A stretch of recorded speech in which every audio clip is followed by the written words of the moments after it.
Welcome back into the Rebel Sports Network. I am Will Lewin, joined alongside my co-host for what's probably going to be the last time, Madison Kelly. We're in the studio right now.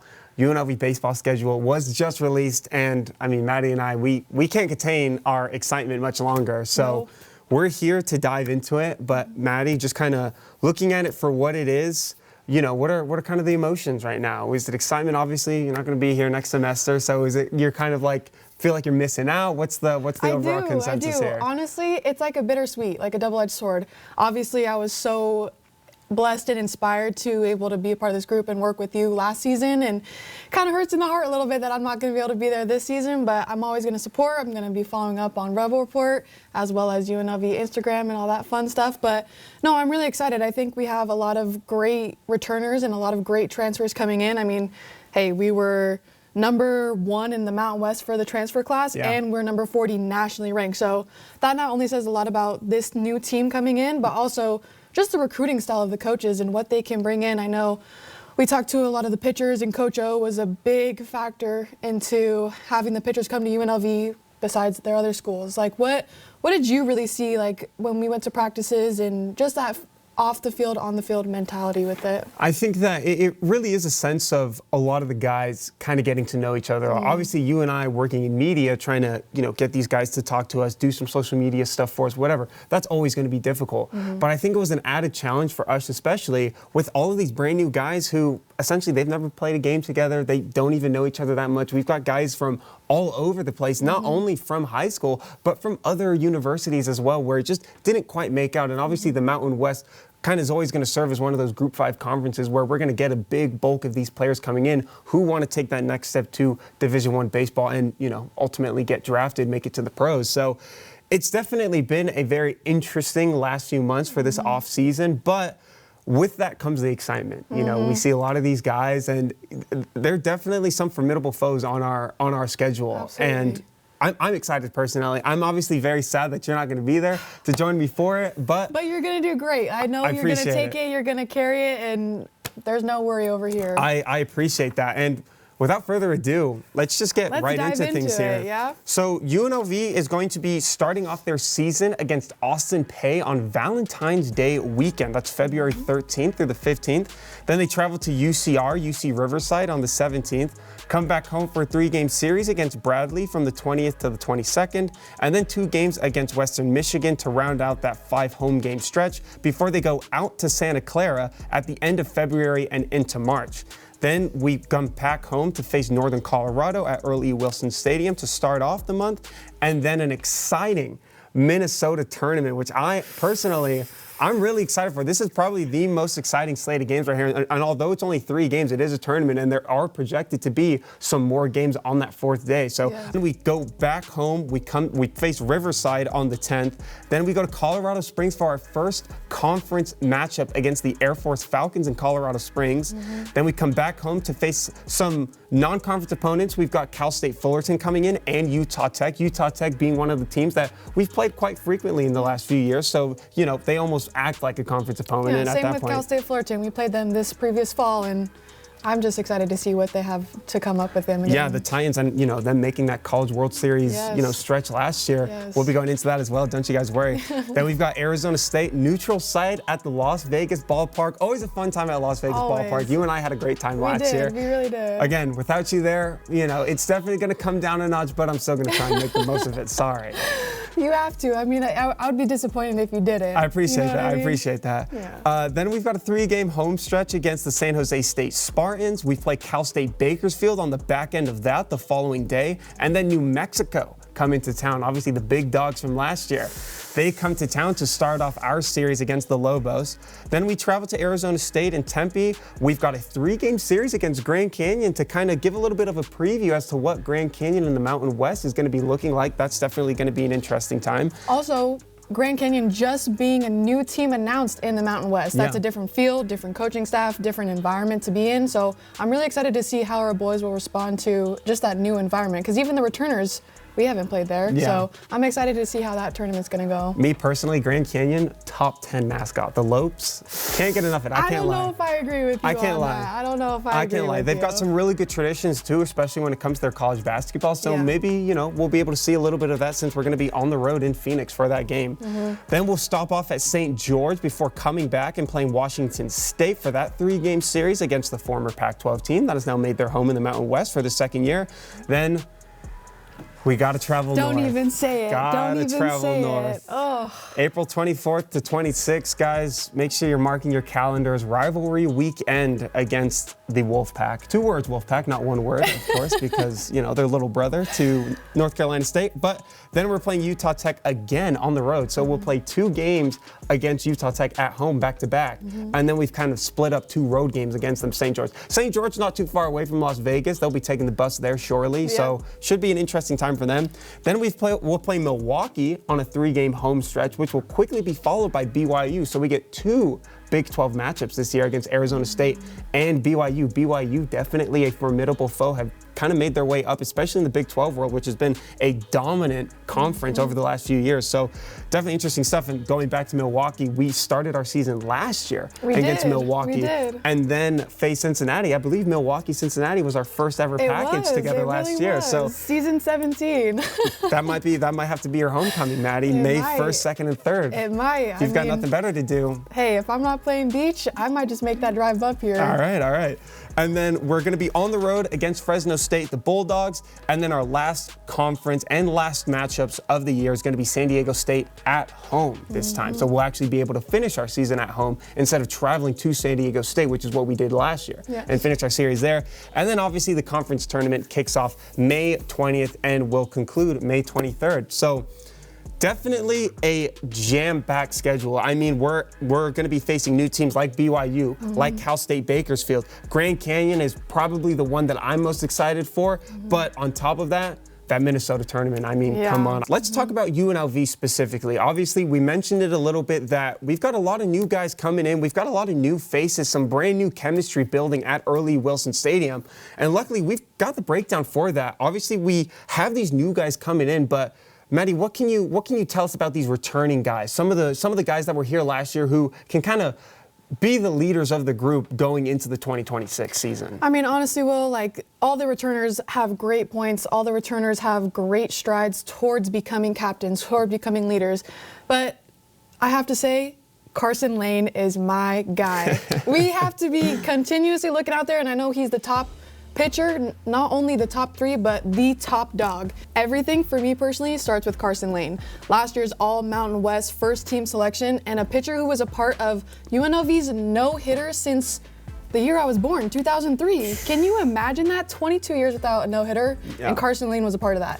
I think his ability to not only strike out, but his strikeouts to walk ratios is something that the team needs on the mound. What do you have on it? I mean, again, to go to Carson Lane specifically, when I was going through the roster here and I saw that last year was his sophomore year, I honestly couldn't believe it. Like, he really poses as kind of, you know, definitely one of the older guys, especially on last year's team. And this time around to, you know, think that he's only a junior, he's not even a senior yet, you'd like to imagine that he's definitely going to build that resume this year and definitely go to a formidable D1 school next year. I mean, that's just kind of what happens here at UNLV. As much as we'd love to, you know, go to the College World Series, win these championships and all that kind of stuff, you know, we're seeing it firsthand that we've got guys coming in every single year. And as you said, we're ranked #1 in Mountain West when it comes to that. So I'm very excited to see this chemistry that we can build, especially with the new guys who will be able to obtain for at least a couple years. But Carson Lane, definitely a big name that is going to want to do a lot of things with his last year.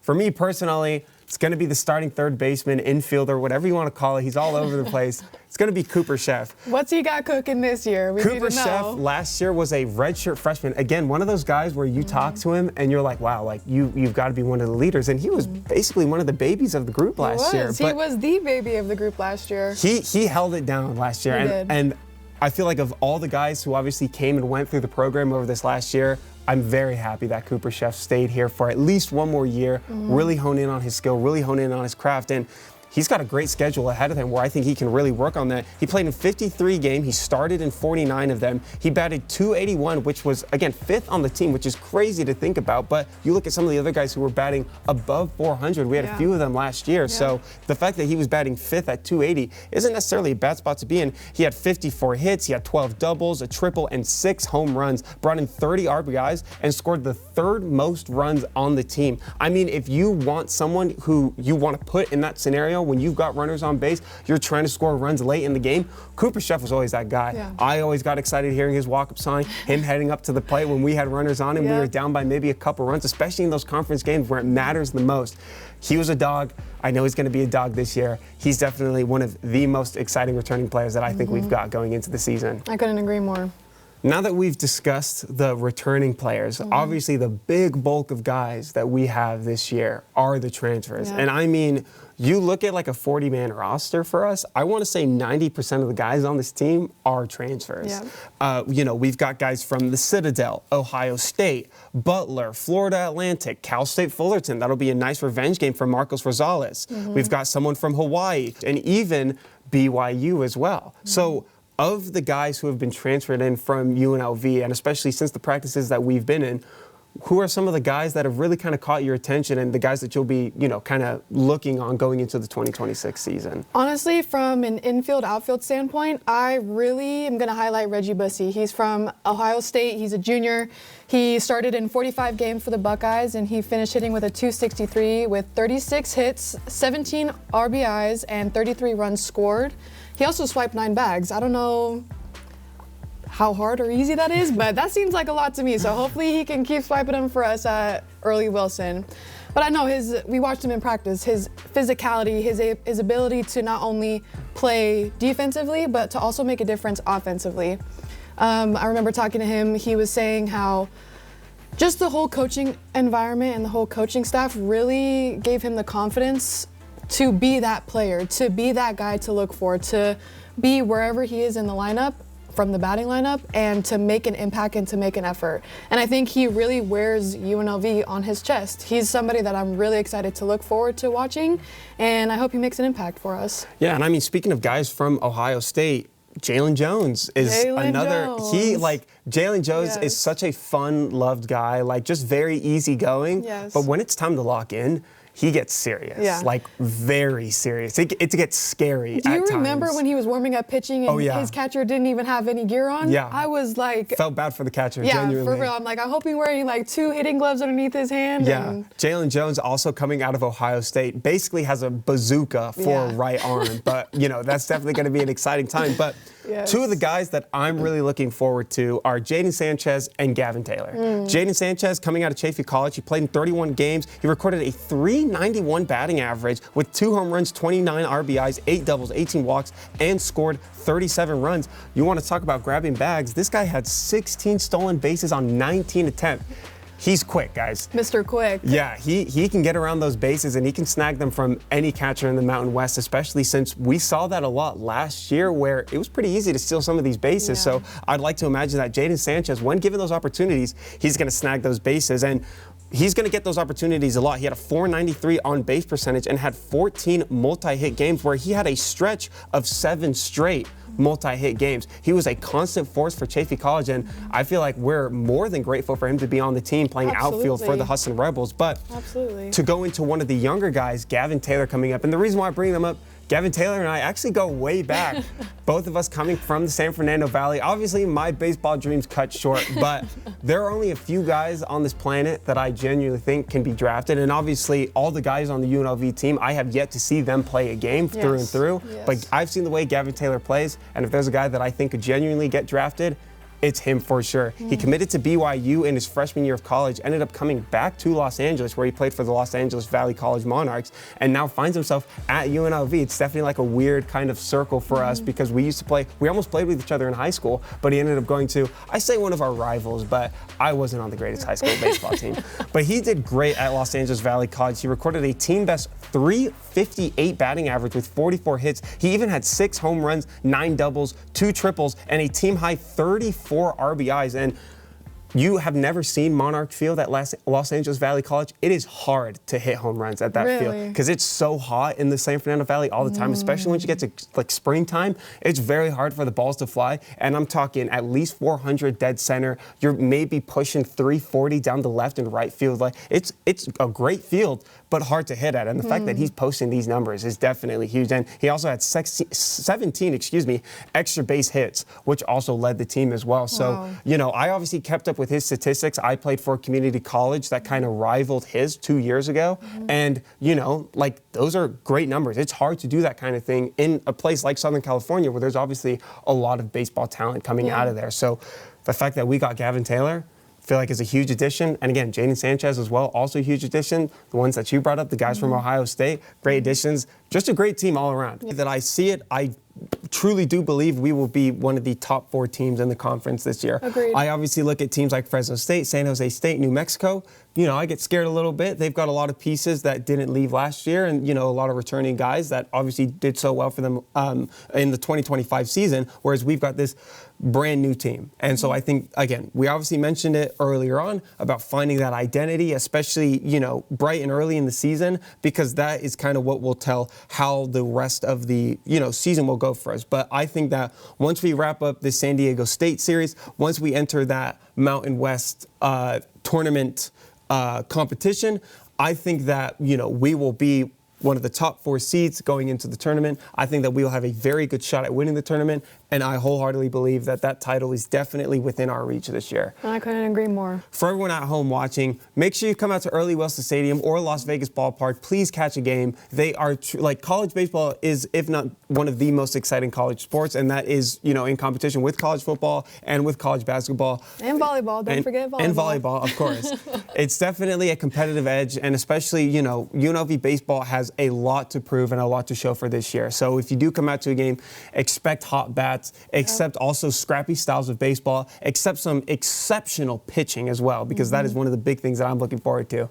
And, you know, I just hope that we go out there and have a great season overall. So I'll be back here in February to cover the first series and the UCR away stretch. And, you know, up until that point, it'll just be a lot of months of anticipation, twiddling my thumbs, waiting for the season to begin. So, Maddie, I appreciate you coming on, talking baseball with me for, you know, what could be the last time, unfortunately. But thanks to you guys as well for stopping by, checking out the schedule, and making sure you're stopping by a UNLV baseball game. For Rebel Sports Network, I've been Will Lewin. This is Madison Kelly, and we'll see you in the next one.